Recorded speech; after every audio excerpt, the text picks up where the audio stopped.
Let me start out by saying I've seen a few week-long sketchbook challenges on Skillshare and stuff like that, but none of them have really exactly been able to fit my needs, so I thought that I'd make my own and take you guys along for the ride with me. This is going to be 7 days, and I'm going to upload a video for each day, so yeah, keep an eye out for that. This is gonna be day 1, and we're gonna be drawing stuff around your room, around my room in this case, and yeah, just find little objects that you can make some art out of in your sketchbook. I'm gonna do my own too, and hopefully you can work on yours while you're watching. So that's how this is gonna work. I'm trying to limit the materials that I use because I know not everyone has access to art materials, so we're gonna stick to like crayons, pen and pencil, maybe some acrylic paint, markers.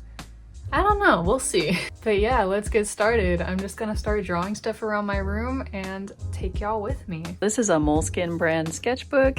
Look, it's got the little thingy thing right here. This is from like a year ago in my math class. I remember drawing it like very long ago, but now I'll be using it as my normal sketchbook, so I'm super excited for that. The paper's like very thick, thicker than the last one I had because it's actually meant for art. Alright, I know the lighting isn't looking too good, but I'm sitting on the floor. I have a stool in front of me. I have my pencil, my ballpoint pen, kneaded eraser, my sketchbook, and some Prismacolor pencils. I'm gonna be drawing stuff on this table right here. It's where I keep all of my incense and stuff. So I'm gonna draw this bell and probably this little cupid and a dog things that I got at the thrift store. These are all my trinkets. I think what I'm gonna do is I'm gonna start out with my pencil and then do some line art in pen and then color it in with the pencils. And I think that life drawing is a good skill to have because if you just keep drawing from like Pinterest references all day, every day, it gets a little tiring. A lot of things on Pinterest are other people's work or other people's photography. Stuff is just posted and eventually it just loses the source. But if you're drawing things in your own home, then it's parts of your life and kind of your original stuff, you know? I think I'm gonna do a kind of like wonky line art style because that's the vibes we're going for here. She kind of looks like a lizard, but like not in a bad way necessarily. I'm really not trying to focus on an aesthetically pleasing product. I'm just trying to go crazy, go stupid, and hopefully end up with something that's kind of nice. I'm gonna add little fairy wings because why not? I love fairies. I wish I was a fairy. I had a dream last night that I was a fairy, I think. I also had a dream the other night that at my job, Bernie Sanders just walked in and ordered a pizza, and I was like, wow, that's crazy. Bernie, what are you doing here? And he's like, I gotta support my small businesses. And like, that's so in character for him, you know? What a guy. Can't believe he really did that. I'm gonna draw one of my candles in the background, but I'm gonna think of it like a building, like a skyscraper.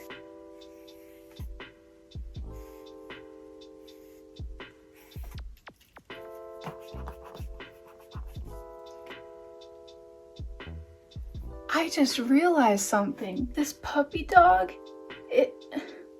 oh, I guess they are puppy feet. I thought they were human feet for a second. They do look like human feet, but I guess if you look closely, you can see the little paws, and I guess that's how their legs work. That's still funny though. I never noticed that it looked like that. Yeah, I'm really just not going for accuracy here, but it's fun to like draw things from life and just, I don't know, it's giving my brain a rest because I'm not staring at a screen, and staring at screens for references is sometimes just not the move for me. Sometimes I wear blue blockers, but I look so awkward in them because I don't wear glasses. It's such a weird look for me. I try to stray away from wearing them, but kind of need to so my eyes don't explode. His eyes are gonna be white. I love making people's eyes glow. I like them when they're radiant. I don't know why. It's so fascinating to me. There's always like, you can make a story behind it in your head. I'm not usually one to put stories on my drawings, but sometimes it's fun to have one in your head. I have a couple friends who do animation stuff and that's really cool, and there's a lot of storytelling in that, but I'm just not good at that. Like, I think learning to animate could be fun potentially, but the creative side is just not there for me because I have to create a whole entire kind of world for it, I guess. I think for the rest of this, I'm just gonna do a time lapse because I don't know what to talk about and I don't want to bore you guys. But yeah, I'm gonna probably outline this stuff with a ballpoint pen and then color it in with colored pencil. So although this exercise involves getting up, I do think it helps you get a little more comfortable with drawing from life. And for me, sometimes I notice little details around my room that I've never noticed before. I think it's cool to learn about what your space looks like by drawing it, and if you don't have too much stuff in your room, you can always draw everyday objects around the house. For this exercise, I wanted to use more colors of the rainbow to make things look extra vibrant, so using a 12-pack of Prismacolors as opposed to 24 also limits the color palette and forces you to kind of blend your own colors, which I think is super cool. If you're ever sitting on the floor, don't sit on your knees for an extended period of time because I just tried getting up and my bones hurt.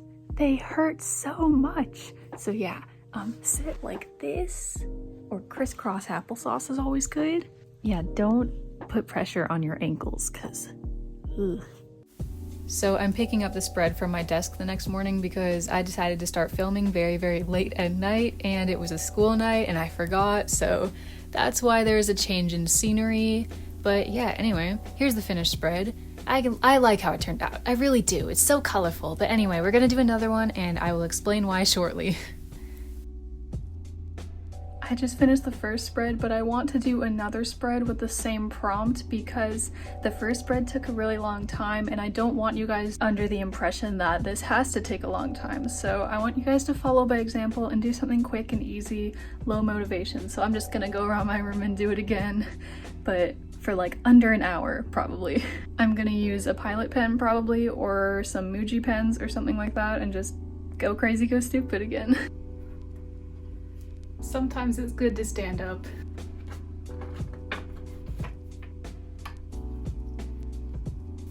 You may have noticed that in the first spread I made the decision to add scenery to my chosen objects, but for this one I thought I'd roll with the classic still life and just drawing what was laid out on my windowsill.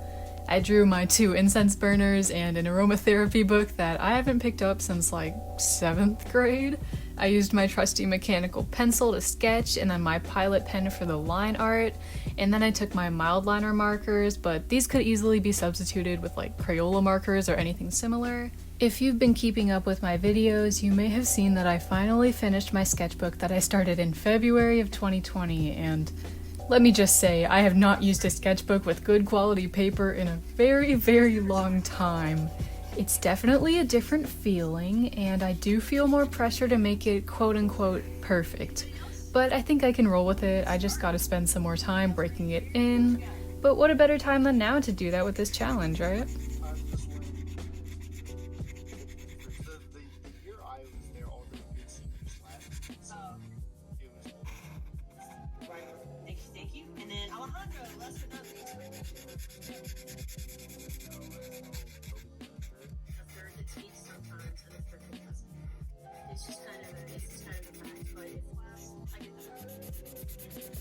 I also wanted to mention that I don't expect any masterpieces to come out of this challenge for y'all. I know that a lot of people are running low on motivation or simply don't have the time, because it really do be like that, especially recently. And I don't want to seem like a teacher giving you a grade or anything. Like, seriously, that's the last thing I want to be perceived as. But I do hope that you guys can at least draw a little inspiration from this series of videos. On top of the marker, I grabbed some crayons to add a little more texture and some funky colors. And these crayons are obviously the OG Crayolas. They're always so fun to use, let's be real. They're like oil pastels, but without the mess. Like, you just can't go wrong with these bad boys.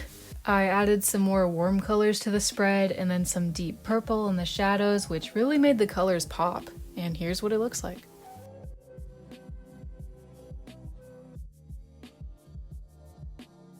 This is the final result of the second spread. I really like how the crayon turned out on top. That's really cool. I like the purple shadows.